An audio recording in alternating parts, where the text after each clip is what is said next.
هي على الأقل ديمقراطية العبد كما ينتخب شوية.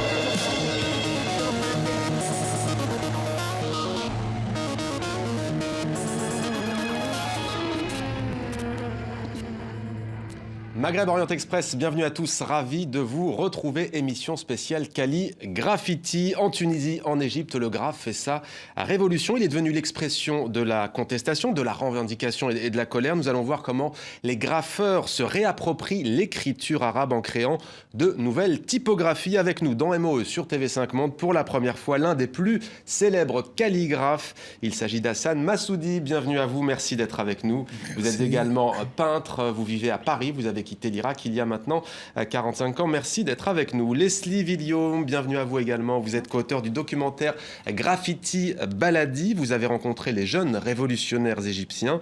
Un film qui a scellé votre amitié et c'est important avec Lisa Clemens. Bienvenue à vous également. Vous êtes donc co-auteur de ce même documentaire. Votre film sera présenté au Panorama des cinémas du Maghreb et du Moyen-Orient. Ce sera près de Paris à Saint-Denis du 29 avril au 11 mai prochain. Avec nous également aujourd'hui dans Maghreb Orient Express, Elcide, l'un des graffeurs dont on parle beaucoup en ce moment. Merci d'être avec nous, Elcide. On va vous retrouver dans quelques instants. Le temps pour moi de me tourner vers Hassan Massoudi. Vous avez été un pionnier, vous avez été l'un des premiers à fusionner la tradition et la modernité. Est-ce que vous vous souvenez pourquoi vous aviez à l'époque entrepris ce choix? Au fait, je suis venu en France pour être peintre à l'Occidental. Mais après 5 ans à l'école de Beaux-Arts de Paris, j'ai senti que ça ne correspondait pas à ma sensation intérieure et j'ai cherché. Puis un jour, j'ai dit je vais retourner à la calligraphie parce que j'étais pendant 8 ans calligraphe professionnel à Bagdad. Et donc, j'ai mélangé la calligraphie avec l'acquis de l'école de Beaux-Arts, qui est énorme du point de vue couleur, matière, espace, ligne, tellement de choses qui sont entrées à la calligraphie et ça donnait une autre calligraphie qui ne correspond pas à ce qui était avant. Alors, le graphe, c'est un art qui vous parle puisque vous avez quitté l'Irak à l'époque précisément pour un graphe qui vous avait valu des ennuis. Racontez-nous. Au fait, après la République en Irak, c'était en 1958, ouais. J'avais 14 ans et j'étais enroulé avec les syndicats, les partis politiques et j'ai fait plein de choses, de banderoles, de dessins, de toiles qui étaient vers la modernité, vers la calligraphie, utiliser la calligraphie vers la paix. Parce que juste après la République, il y a eu la guerre au Kurdistan au nord de l'Irak. Et donc, ça a terminé par un procès politique qui a duré plusieurs années. Et j'étais toujours au tribunal, et puis ça a duré. Le jour où, en 1958, ça a terminé, je suis venu à Paris.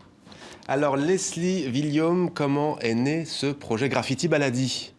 Bah écoutez, j'ai rencontré Lisa à un festival, parce qu'on a fait des films chacune de notre côté. On était sélectionnés au même festival et on s'est rencontrés là. Et Lisa m'a fait part de son amour pour l'Égypte, que moi je ne connaissais absolument pas. Et voilà, et comme j'aime bien le street art, on s'est dit qu'on pouvait essayer de se retrouver un peu sur un projet commun. Et on est parti voilà, 2 mois plus tard, même pas 1 mois et demi plus tard en fait, voilà, au Caire. Et pourquoi vous avez voulu, entre guillemets, rendre hommage à cette jeunesse révolutionnaire à travers cet art, ce street art, cet art de rue qui est le graphe? Bah, déjà, par rapport à la jeunesse, c'est vrai que moi j'étais déjà en lien direct avec eux. Et par rapport au graffiti, le choix qu'on a fait, c'était de pouvoir aborder un sujet politique sans être dans quelque chose de sans avoir une parole de journaliste ou d'être plutôt sur quelque chose de subjectif et à travers l'art. Eh bien, on va regarder sans plus attendre un extrait, ça s'appelle Graffiti Baladi. انت بترسم جرافيتي او اللي انت بتوصل المسج بتاعك في جرافيتي لان الجرافيتي هو اقرب حاجه تقدري توصليها للناس فانت لما توصليها للناس هتبتدي تفهمها الناس بتحب تشوف بيكتشرز احلق دقنك بين عارك هتلاقي وشك زي مبارك وشي مرسي وش شارون. They carried on doing the graffiti while bullets were spraying on the air.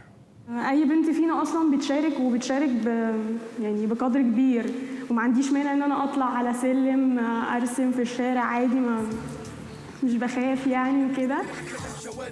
It's a revolutionary weapon we have in hands against the lies of the media. It's something like the beautiful face of the revolution. Le graffiti, c'est fait pour créer, pour commenter, pour saisir,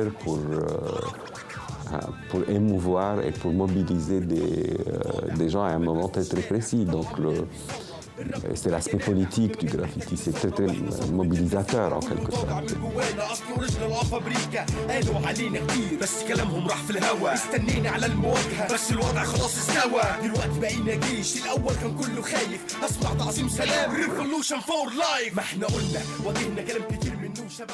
Graffiti, Baladi, Lisa Clement, quel rôle a joué le graphe, tous ces messages tagués sur les murs au Caire et ailleurs à Alexandrie? Qu'est-ce que ça a apporté à la révolution égyptienne il y a 3 ans?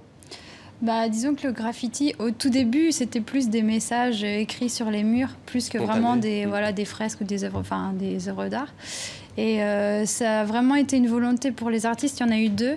Ça a été d'abord de pouvoir rendre hommage à toutes les personnes qui ont donné leur vie pour la Révolution. Donc de ne pas oublier ces gens-là et vraiment de leur rendre hommage.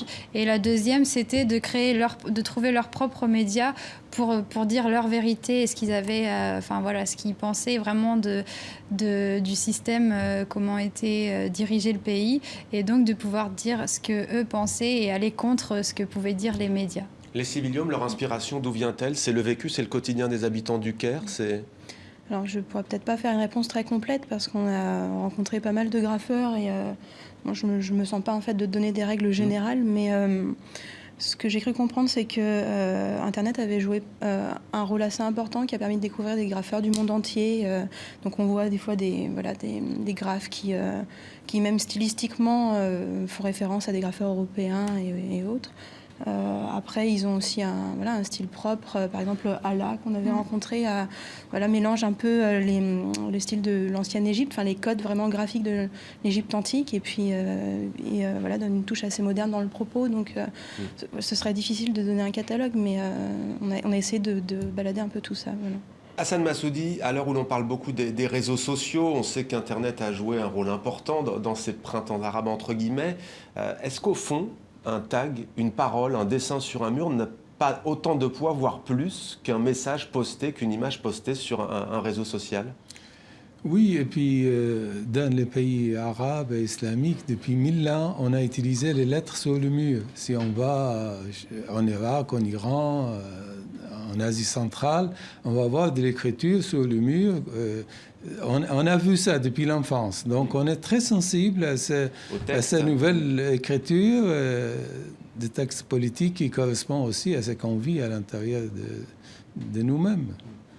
Votre pays vit une situation difficile, l'Irak. Quel est votre avis aujourd'hui sur ce qui se passe en Méditerranée? Égypte, Tunisie, Syrie, les situations ne sont pas les mêmes, bien entendu. Comment est-ce que vous vivez cela depuis 3 ans, vous, en tant qu'artiste? Bien sûr, des fois, c'est la souffrance en face de tous ces gâchis qui se font, mais c'est peut-être c'est la révolution, c'est toujours comme ça. On renverse une situation qui était statique. Par exemple, en Égypte, c'est le même système qui a duré pendant 30 ans. Et voilà, pour changer, il faut du temps. Puis il a fallu les changer avec force. En Irak, c'est pareil, mais malheureusement, des fois, ça arrive des gens de bien qui arrivent à sortir le pays de cette drame. Nous, jusqu'à maintenant, il n'y en a pas. Direction maintenant, comme promis, Dubaï, aux Émirats Arabes Unis, où nous attend El Cid, l'un des graffeurs les plus en vue du moment. Bonsoir à vous, El Cid. Merci d'être avec nous. Bonsoir. Merci à vous. Alors peut-être d'abord un mot sur l'artiste qui est avec nous sur le plateau. Je sais que vous le connaissez, qu'il vous inspire, y compris que vous apporte à Hassan Massoudi. C'est une référence pour vous? Bien sûr, c'est un honneur. On n'a jamais eu l'occasion de se rencontrer en face à face. Et à plusieurs reprises, j'ai voulu aller le voir dans le Grand Ville, dans son studio à Paris quand j'étais sponsor là-bas. Malheureusement, j'ai pas pu. Donc c'est un véritable honneur aujourd'hui d'être face à lui par l'intermédiaire de l'écran. Alors pourquoi est-ce que vous avez choisi de réinventer la calligraphie en lui donnant une dimension urbaine? En fait, d'abord, je tiens à définir que je suis impressionné, je ne suis pas calligraphe à la base. Je respecte aucune des règles en fait, de calligraphie traditionnelle. Je me suis inspiré en fait, du script arabe et que j'ai ensuite détourné en fait, d'une certaine manière. C'est-à-dire que j'ai su qu'il y avait des règles, des règles à la calligraphie traditionnelle arabe. Après, en fait, avoir commencé à peindre en arabe. Et par la suite, en fait, au lieu de revenir vers ces règles-là, j'ai décidé de rester dans ce style que j'appelle calligraphie. Et en fait, dans lequel il y a un mix en fait, entre le graffiti et le graffiti. Alors vous avez réalisé des œuvres en Tunisie, bien entendu, qui est votre pays, à Zafran, au Kef notamment. Vous avez aussi réalisé une œuvre sur la mosquée la principale mosquée de Gabès en Tunisie. Il y a aussi votre fresque à Doha, au Qatar, mais aussi New York. J'aimerais qu'on s'arrête sur cette œuvre à New York qui m'a particulièrement interpellé. On peut y lire plus on va vers l'ouest, plus on va vers l'est. Hein. Est-ce que vous pouvez nous la décrire? On la voit à l'image dans quelques instants. En fait, c'est une œuvre que j'ai réalisée en mai dernier dans Manhattan. C'est le côté gauche, qui est en fait en orange. Et en fait, je me suis inspiré d'un philosophe, d'un philosophe chinois qui disait en fait, plus on va à l'ouest, plus on se rapproche de l'est. Et donc voilà, ce que je m'inspire de la tradition proverbiale arabe en fait, où le message passe avant le nom. Et j'essaie toujours en fait d'apporter des messages qui sont pertinents en fait à la population locale. Et là, par rapport à le fait d'être en fait à New York, à Manhattan, je pense que ce message était pertinent par rapport au lieu et par rapport au moment où je le peignais. Alors la photo est signée Rim Temimi, que l'on salue car on sait qu'elle regarde chaque dimanche Maghreb Orient Express. L'un de vos messages, c'est à travers vos œuvres, hein, il me semble, le besoin de vivre en paix tout en respectant les autres. C'est une des dimensions de vos œuvres, c'est ce qui vous pousse à créer? J'essaie en fait mon art, j'essaie à travers la calligraphie de rapprocher les gens, de créer on va dire des ponts entre les communautés. Et en fait, on va dire il y a certains stéréotypes qui sont cultivés par rapport à la culture en fait arabo-musulmane et par rapport au script arabe. Et j'essaie à travers mon travail de briser ces stéréotypes. Et donc c'est pour ça que j'ai décidé depuis un certain moment en fait d'arrêter de traduire en anglais ou en français les messages qui sont sur mes murs pour en fait casser cet impérialisme culturel en fait. Et je pense que la calligraphie arabe parle directement à l'âme avant de parler aux yeux. Et donc même si on ne comprend pas l'arabe, on ne peut pas le lire. Ça crée une émotion en fait chez le spectateur. Alors El Cid, c'est un surnom hein, qui vous vient de l'époque où vous aviez 16 ans. À l'époque, vous étiez en train de lire Le Cidre de Corneille. On vous a vu aussi à Paris, à la Maison de la Tunisie.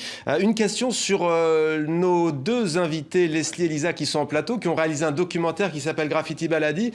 Quel regard portez-vous sur le graphe en tant qu'art de revendication, comme on le voit par exemple au Caire, à Alexandrie, en Égypte, mais pas seulement au-delà? Le graffiti, avant tout, c'est un acte politique. Le fait de peindre dans la rue, par essence, devient un acte politique. Maintenant, tous les graffitis n'ont pas cette connotation. Je respecte les artistes qui le font. J'ai beaucoup d'amis, en fait, notamment Ganzi, Lamar Aboubakar ou Ayatarek, qui sont en Égypte et qui peignent, qui sont très actifs sur la scène graffiti égyptienne. Maintenant, de mon côté, j'essaie plus d'apporter, en fait, comme je dis, j'essaie d'avoir en fait une vision locale, d'apporter un message local, de parler à la communauté, à travers surtout en fait des messages universels. C'est-à-dire qu'un message, ce que je vais écrire sur un mur, par exemple, dans une commune comme Guelala en Tunisie ou Jérissa, va parler certes à la communauté de cette ville, mais en même temps, une personne qui vit en Chine, aux États-Unis, le message par rapport au caractère en fait universel, le message lui parlera aussi. Merci beaucoup Elside d'avoir été avec nous dans Maghreb Orient Express. Je rappelle que vous participez du 19 au 22 mars à Art Dubaï. Vous êtes l'auteur du livre Lost Walls, Calligraffiti, Journey Through Tunisia. C'est aux éditions From Here to Fame. Merci beaucoup Elside d'avoir été avec nous pour la première fois dans MOE. Et on va prendre la direction d'une capitale arabe, le Caire en Égypte, où nous attend le dessinateur de BD Chenaoui que l'on a pu voir récemment au Festival de la BD d'Angoulême. Bonsoir à vous, merci d'être avec nous Chenaoui. Bonsoir monsieur, merci beaucoup. Alors vous faites déjà à 35 ans à peine figure de pionnier dans le monde de la BD en Égypte. Est-ce que vous pouvez nous parler de Tok Tok, ce collectif que vous avez fondé, précisons-le, 2 semaines avant le début de la révolution égyptienne, il y a 3 ans? Oui, c'est bien ça. C'est un collectif de la bande dessinée et ça fait réagir de 5 dessinateurs qui a fondé la revue. Et là, on est arrivé jusqu'à la 10e édition. Alors on voit également dans le documentaire Graffiti Baladi, elles sont ravies de vous voir à l'image, les 2 jeunes réalisatrices en plateau, Lisa et Leslie. Quels sont les sujets, les thèmes que vous abordez, vous concrètement, dans vos créations? Excusez-moi, j'ai pas entendu. Quels sont les sujets, Chenaoui, que vous abordez? Est-ce que c'est la politique? Est-ce que c'est le chômage des jeunes, par exemple, que vous abordez à travers vos dessins? Oui, je crois que moi, personnellement, je préfère dessiner des sujets plus sociaux et avec les autres dessinateurs. Et je crois qu'il y a pas mal de politique, aussi des problèmes de social, des histoires autobiographies. Il y en a plusieurs aspects de raconter les histoires qui se passent actuellement en Égypte. Vous parlez notamment de l'hypocrisie religieuse, du harcèlement sexuel. Votre source d'inspiration, d'où vient-elle, Chenaoui? Est-ce que c'est le vécu, le quotidien des Égyptiens au Caire? Oui, moi j'habite au centre-ville et je trouve que pour moi c'est le seul inspiration que la vie quotidienne, la rue et le transport et tout ça, ça m'inspire beaucoup dans mon travail. Est-ce qu'il y a des tabous, est-ce qu'il y a des lignes rouges que vous, en tant qu'artiste, vous ne franchissez pas, que vous préférez ne pas aborder pour ne pas avoir de problème, être confronté à la censure? Oui, je crois qu'il y en a, même si ce n'est pas l'État qui va nous embêter, mais c'est les lecteurs même qui ont toujours des lignes rouges. Mais nous, ici, on essaye de déborder cette ligne-là.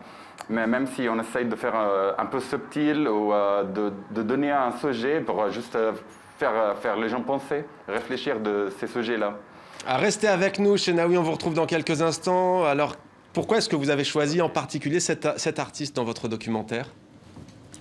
Moi, je l'avais rencontré en fait dans mes voyages, pendant un voyage bien avant qu'on ait l'idée du documentaire. Et déjà, j'étais hyper touchée par ce qu'il faisait. Et puis, je trouvais ça intéressant, justement, cette idée un peu que c'était libre et que c'était aussi eux qui étaient dans la démarche de vendre de parler de leur magazine et de le diffuser, et que ça s'est aussi beaucoup fait par la jeunesse au Caire, qu'il y a eu avec le bouche à bouche, ça a fonctionné.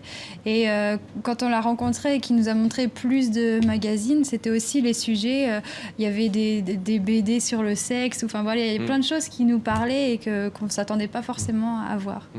Vous avez été parfois surprise en tant que jeune française de voir certaines idées reçues battues en brèche, comme celle-ci par exemple? Moi personnellement tout le temps, mais c'est justement pour ça que je suis partie en fait. C'est-à-dire qu'en discutant avec Lisa, je me suis rendu compte que l'Égypte n'était pas du tout l'image qu'on me présentait exactement, et donc j'ai décidé de partir pour ça en fait. Et après, ça c'est une démarche vraiment personnelle. J'avais envie de rencontrer les gens de mon âge aussi qui vivaient là-bas, justement pour essayer de dépasser un peu tous ces préjugés, tous les a priori. Donc oui, j'étais surprise pour beaucoup de choses. Oui. Hassan Massoudi, votre réaction? On vient de voir un BDiste cette fois au Caire en Égypte. Quel est votre sentiment? Mais moi, je trouve que c'est très important parce que c'est les jeunes eux-mêmes qui vont faire le futur. Ils sont en train de le faire maintenant avec la ZD, la Humour, et j'aime beaucoup. Chenaoui, vous êtes avec nous dans Maghreb Orient Express en direct du Caire. Quels sont les auteurs de BD historiquement qui vous passionnent? Avec qui avez-vous grandi, par exemple? En France, vous voulez dire? En France ou en Belgique? Je crois savoir que vous aimez beaucoup aussi la BD belge. Oui. Oui, aussi, bien sûr. Oui. Il y avait les grands auteurs comme Hergé, Franquin et toutes les écoles franco-belges, mais maintenant aussi les auteurs français comme Bluch, Chauzy, Nicolas de Crécy, ils sont tous m'ont beaucoup inspiré en fait. Est-ce que c'est compliqué de trouver des bandes dessinées aujourd'hui en Égypte? C'est un art qui mérite à être développé selon vous? Je crois que maintenant, il y a 3 ans, il y a plus en plus de publications et aussi les libraires qui est plus intéressés de vendre ce genre de magazines, soit des livres, des albums et tout. C'est juste, c'est pas très populaire de dire bande dessinée ou en arabe qasas musawwara. Mais si vous demandez un certain magazine, un certain titre, oui, je crois que vous pouvez le trouver. Et en ce moment, vous travaillez sur une bande dessinée en particulier, Chenaoui? En fait, récemment, il y a une semaine, on a sorti le dernier numéro de Toc Toc, qui est le 10e en fait. Et là, je travaille pour le prochain numéro qui doit sortir dans 2 mois. Merci beaucoup Chenaoui d'avoir été avec nous dans Maghreb Orient Express. On rappelle que le Toc-Toc, c'est cette voiture jaune et noire bruyante et dangereuse qui est le moyen privilégié pour se déplacer dans les quartiers populaires, pas toujours goudronné encore aujourd'hui. Merci à vous Chenaoui d'avoir été avec nous. Allez, puisque les mots sont importants, qu'est-ce qui est écrit sur votre t-shirt? Matsan Nafnish, ça veut dire, en gros, c'est ne me juge pas avec des préjugés, avec des idées préconçues. Pas d'étiquette, des calligraphies à ce sujet? Vous en avez déjà fait, Hassan Massoudi? Mais moi, j'ai fait beaucoup. Ça fait 50 ans que je calligraphie du matin au soir, tous les jours. Alors, j'ai fait pas mal. Tiens, on va inverser un petit peu le débat. Est-ce que vous pensez qu'en France, la calligraphie ne mériterait pas d'être mieux enseignée, mieux appréciée du public, des plus jeunes? Je sais que vous faites des ateliers, par exemple. J'ai fait beaucoup. Pendant une trentaine d'années, je travaille dans des écoles avec des enfants.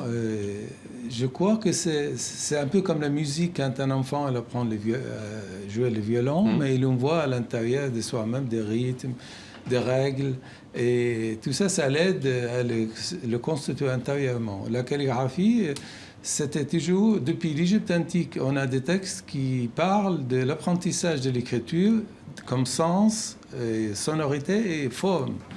Et là, on a abandonné le dessin des formes les années 50 avec les stylos à billes. Avant, depuis 5000 ans jusqu'à les années 50 ou 60, on apprend la forme de la lettre. Par exemple, en français, si on fait les A minuscules, on doit faire 4 gestes. Et ces 4 gestes, le rythme du souffle, c'est très complexe. Et parce que quand on fait un geste, on coupe le souffle. Et puis après, on le reprend.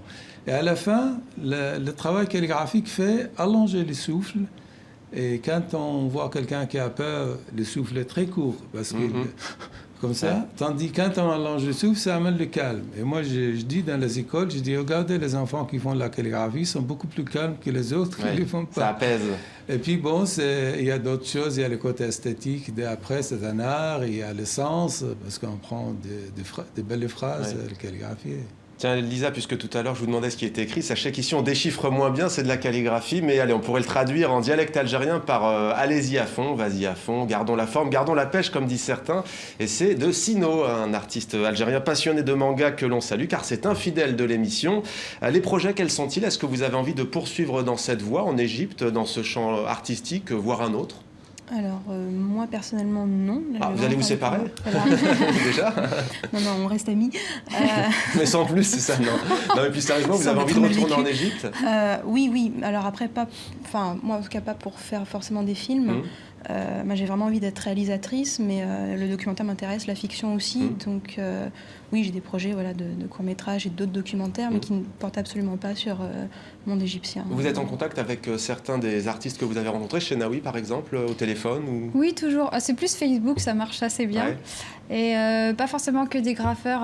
Il y a une jeune journaliste aussi avec qui je reste beaucoup en contact. Plusieurs Que personnes. vous disent-ils sur la situation d'aujourd'hui? Quel est leur état d'esprit? C'est leur point de vue, c'est leur avis, mais quel est-il? Est-ce qu'ils sont...